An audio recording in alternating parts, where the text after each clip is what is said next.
On va passer donc à la chronique. Petite jingle chronique. La chronique. Ah, c'est magnifique. Alors, tu vas nous faire une chronique aujourd'hui, c'est Fanny, sur. Ouais. C'était le verglas invisible. Mais qu'est-ce que ça veut dire? Et oui, qu'est-ce que c'est que le verglas invisible? J'ai choisi ce thème aujourd'hui pour vous parler de ce danger. Mais qu'est-ce que c'est? Par exemple, vous êtes sur la route, elle paraît sèche, la visibilité est parfaite. Tout semble normal et pourtant, au premier virage, bing, ça glisse. Le verglas est dangereux parce qu'il est invisible. Il ne prévient pas, il fait pas de bruit, mais il est là. En entreprise, ce verglas existe aussi pour Oui, un oui. dirigeant. Il porte un nom, l'arrêt de travail. Et oui, on est tous dans nos activités, par exemple comme sur une banquise qui paraît solide. Tu vois, j'ai travaillé, hein. L'activité, elle tourne, la boîte, elle est assurée. On a assuré le bâtiment, on a assuré la flotte auto, les salariés sont protégés, tout va bien. La trésorerie est stable, les projets avancent, on avance avec confiance. On parle croissance, on parle investissement, on parle retraite, mais on oublie souvent la base, le revenu. Sans revenu sécurisé, pas d'épargne durable, pas d'investissement solide, pas de retraite sereine. On ne construit pas un patrimoine stable sur une fondation fragile. On va prendre l'exemple d'un artisan, par exemple, un artisan du bâtiment, toujours actif, toujours présent. Bing, une chute, Oui. une fracture, plusieurs mois d'arrêt.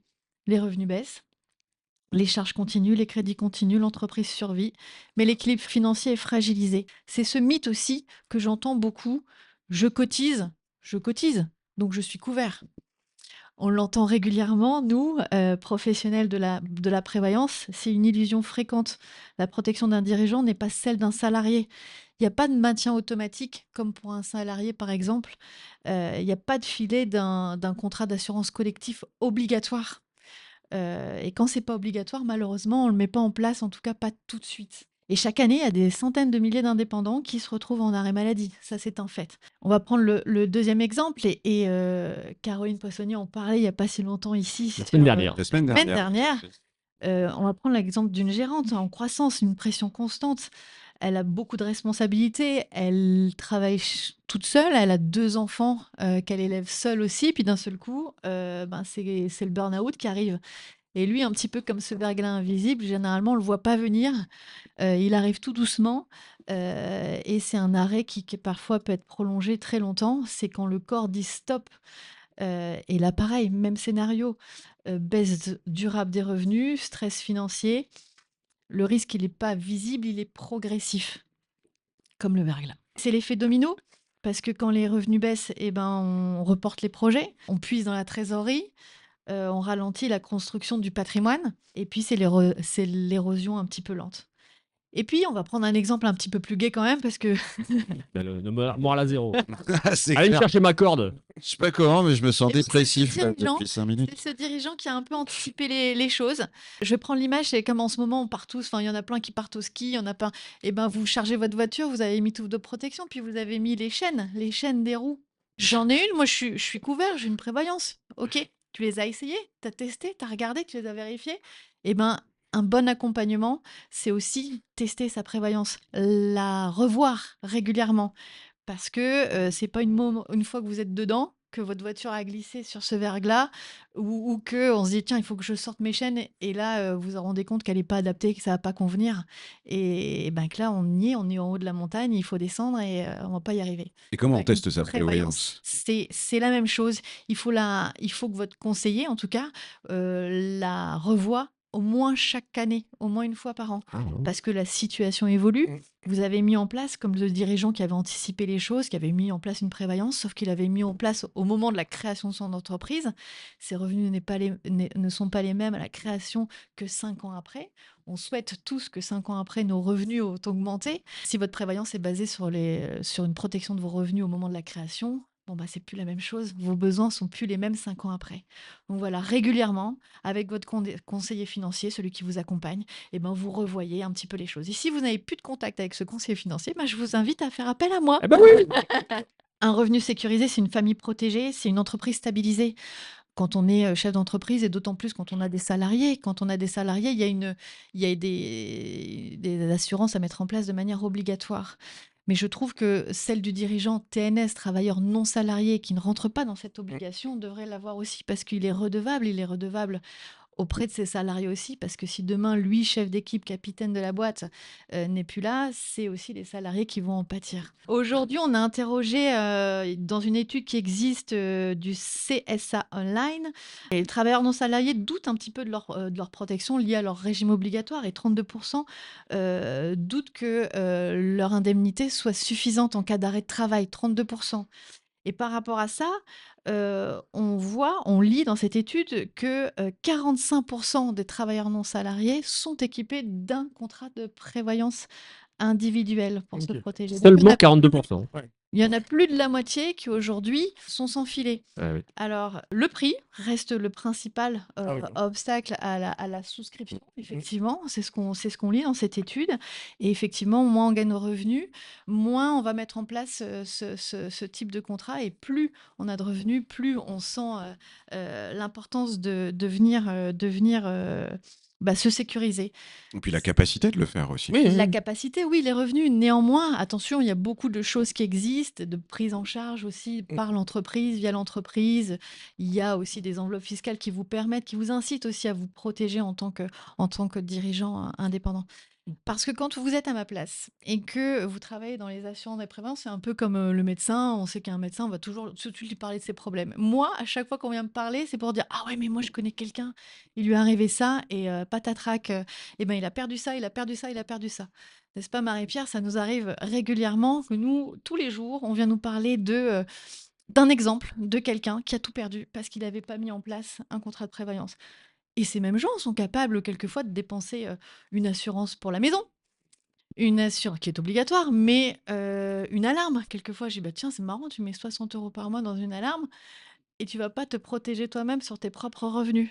Alors que demain, s'il arrive quelque chose, s'il t'arrive quelque chose, tu es le bien le plus précieux, en fait, à protéger quelque part. Pour tous les autres. Et donc, quand je vous dis que vous avez vos propres responsabilités, oui, parce que moi, je vais oser vous dire aujourd'hui que chacun autour de vous, vous connaissez des gens, des indépendants, et n'attendez pas qu'à ces gens-là, il leur arrive quelque chose. Si un jour, vous avez la possibilité d'aborder le sujet de la prévoyance, conseillez-leur.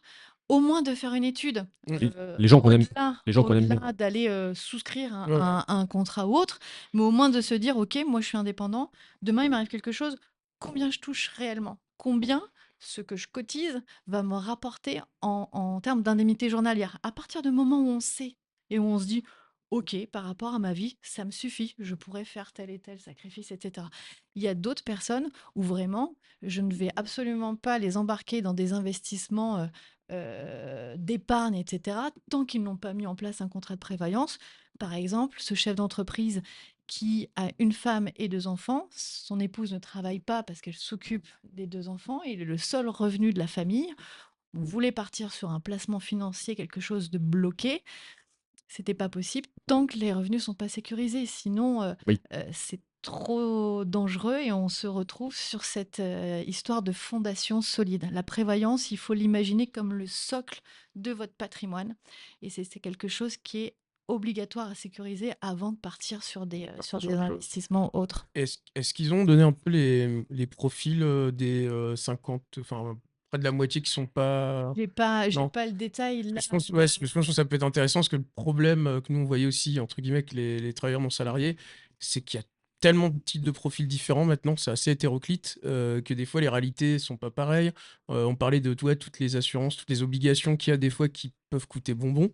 Et je me posais la question, est-ce que éventuellement un assureur qui est sur du patrimoine, comme tu fais, Mhm. peut aider aussi à dire, bah tiens, ce que vous avez là, il y a peut-être moyen de, peut-être que l'assurance de maison, elle est peut-être trop élevée pour ce que c'est. Peut-être que Exactement. la bagnole, en fait, finalement, il n'y a pas besoin de l'assurer autant. Effectivement, moi, ma méthode, c'est d'abord de faire un 360. Ouais. C'est-à-dire qu'avant même si tu m'appelles pour venir mettre en place une prévoyance, on va déjà se faire un entretien où je vais analyser plusieurs postes. Ouais.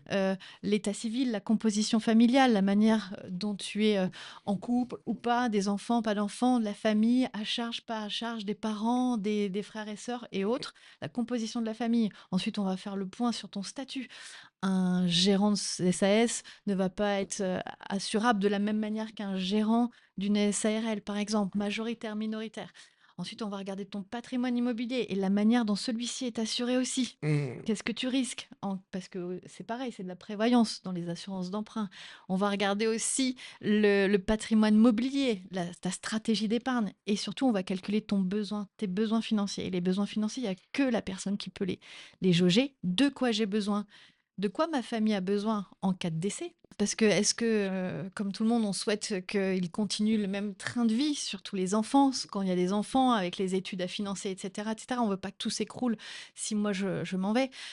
Si j'ai des associés, l'entreprise, comment ça va se passer en cas de décès? Il y a des choses aussi à mettre en place. De quoi j'ai besoin, moi, individuellement, en cas d'arrêt maladie, invalidité, sans vouloir être à charge de quelqu'un? Moi, je me suis fait mal au bras. Oui.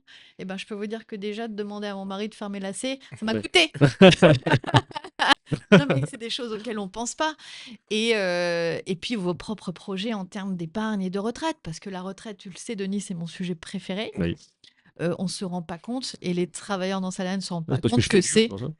c'est quasiment 30% de votre revenu que vous allez avoir à la retraite. Donc si on la prépare pas, Préparer sa retraite. Et si vous voulez éviter que votre mari ou votre femme fasse vos lacets, contactez Fanny Gousset. Ouais. exactement. Voilà, c'est le slogan. Exactement.